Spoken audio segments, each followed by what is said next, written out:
किसी ने बड़ा खूब कहा है, मोहब्बत करना तो आसान है, पर वफा करना उतना ही मुश्किल। क्या कहना चाहते हैं आप? हम तो ऐसे ही शायरी सुना रहे थे। क्यों, आपको क्या लगा? कुछ नहीं, आप बताएं, क्या बात करनी थी आपको हमसे?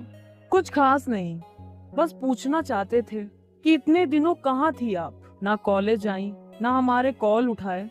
खास दोस्त ना सही, पर दोस्त तो हैं हम आपके। और दोस्तों को कितनी चिंता होती है अपने दोस्त की, ये आपसे बेहतर कौन जानता है। इतने दिनों आपको हमारा ख्याल तक नहीं आया क्या?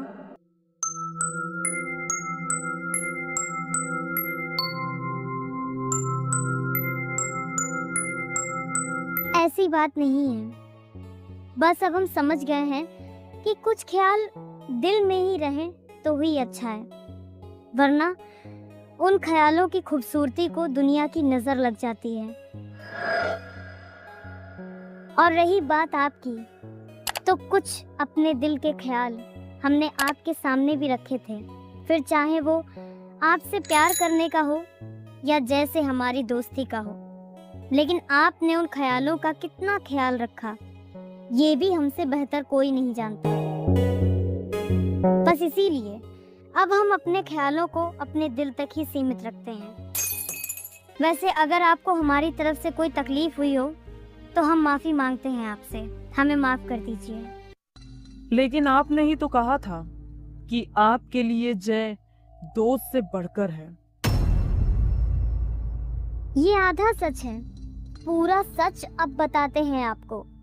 जय हमारे लिए सिर्फ दोस्त से बढ़कर नहीं, प्यार से बढ़कर है, परिवार से बढ़कर है, भगवान से बढ़कर है, हमारी जान से बढ़कर है वो।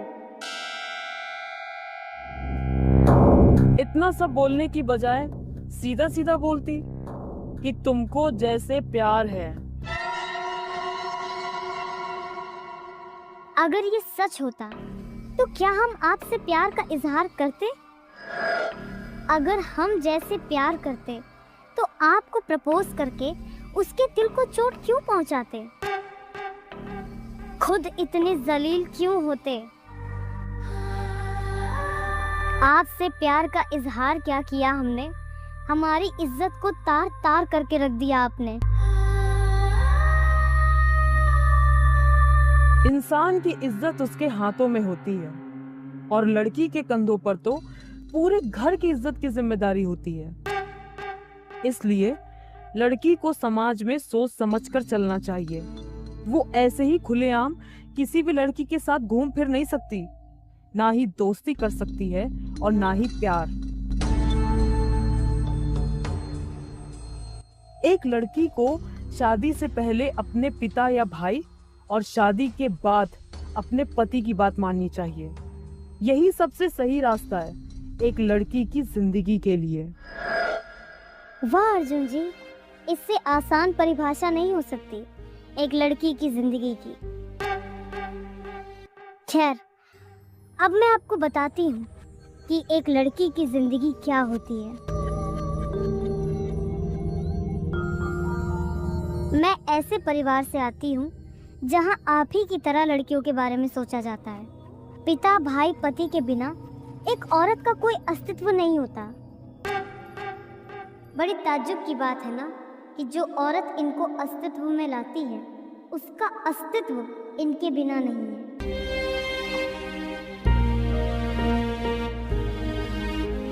मेरे जन्म लेते ही मेरी माँ का देहांत हो गया,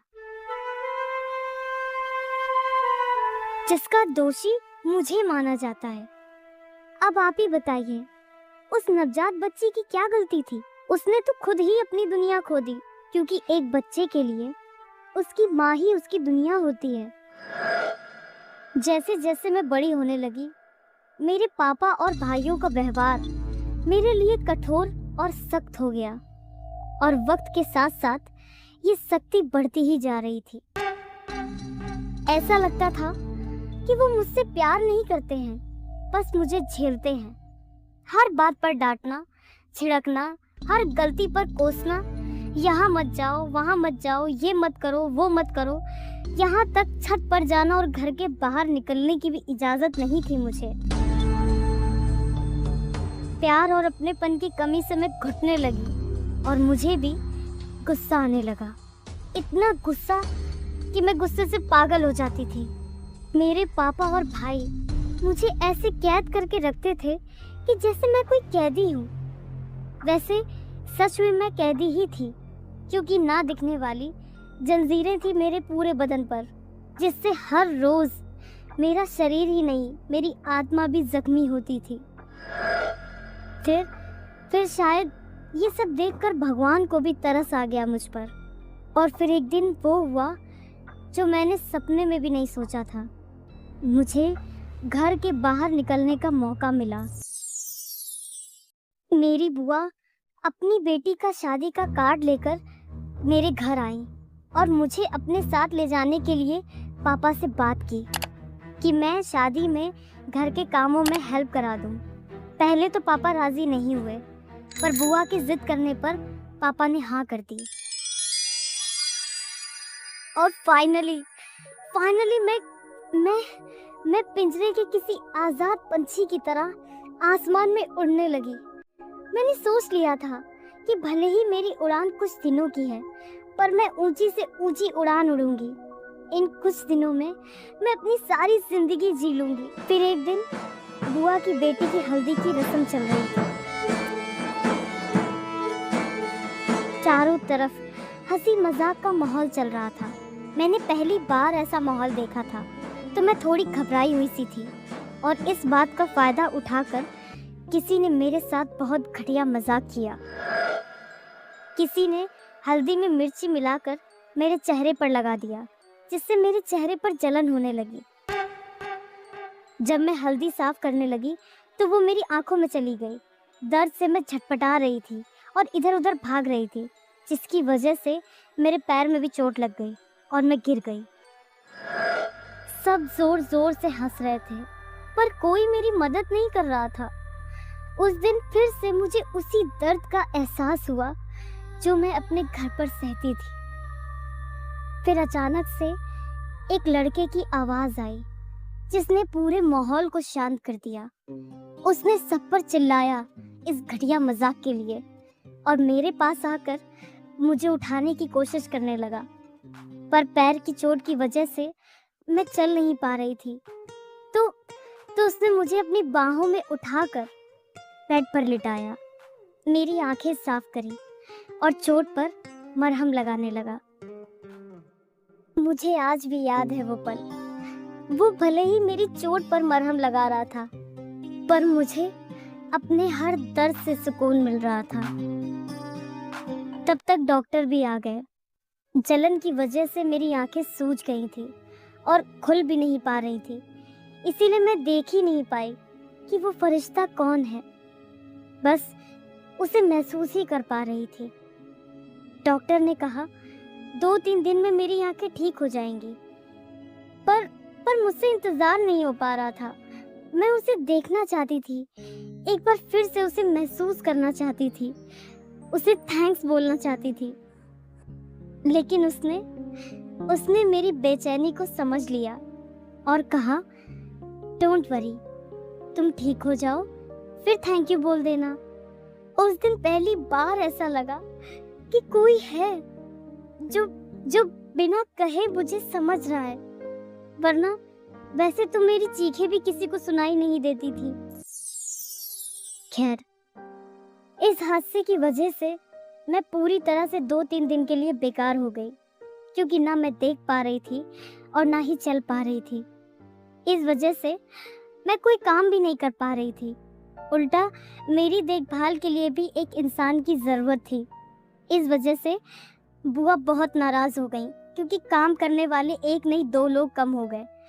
एक तो मैं और एक मेरी देखभाल के लिए भी कोई चाहिए था। फिर बुआ कोशिश करती थी कि मेरे पास कोई ना रहे। और तो और खाना पीना भी ठीक से नहीं दे रही थी। सुबह का खाना शाम को और शाम का खाना सुबह देती थी। जैसे तैसे 2 दिन गुजर गए, पर मेरी आंखें ठीक नहीं हुई। तो डॉक्टर को फिर से बुलाया गया।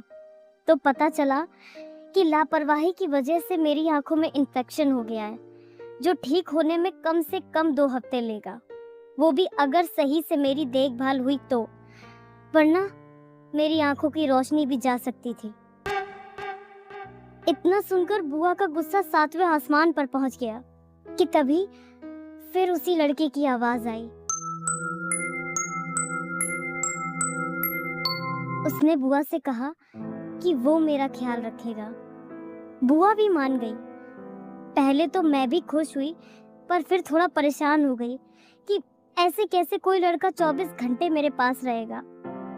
पर शायद बुआ यही चाहती थी कि मेरी बदनामी हो, पर उनकी बात मानने के अलावा मेरे पास और कोई रास्ता भी नहीं था। जब सब मेरे कमरे से चले गए, तब मुझे सुनाई दिया कि कुछ कदमों की आहट मेरे करीब आ रही है। मैं डर गई और डर के मारे कांपने लगी। तभी वो बिल्कुल मेरे करीब आकर बैठ गया और मेरा हाथ पकड़कर कहा, डरो नहीं, तुम बिल्कुल सेफ हो। पता नहीं क्यों, पर उसी पल मेरा सारा डर निकल गया और मैंने सच में इतना सेफ पहले कभी महसूस नहीं किया था, और वो भी मेरे और मेरे दर्द के बीच दीवार बनकर खड़ा हो गया।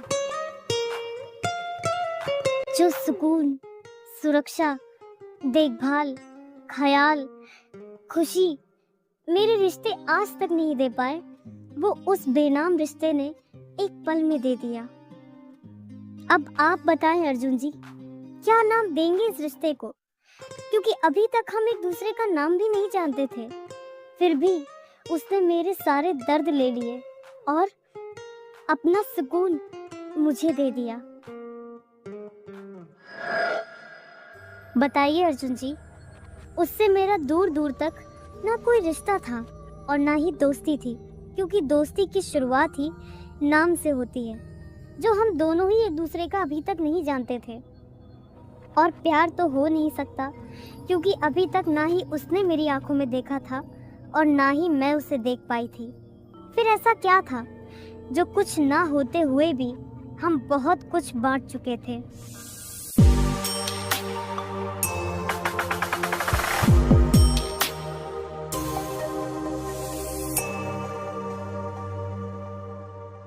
अगर आपको ये कहानी पसंद आ रही है तो वीडियो को लाइक करें और कमेंट में बताएं कि आपको माया और अर्जुन की जोड़ी कैसी लग रही है, और अगले एपिसोड के लिए चैनल को सब्सक्राइब करें।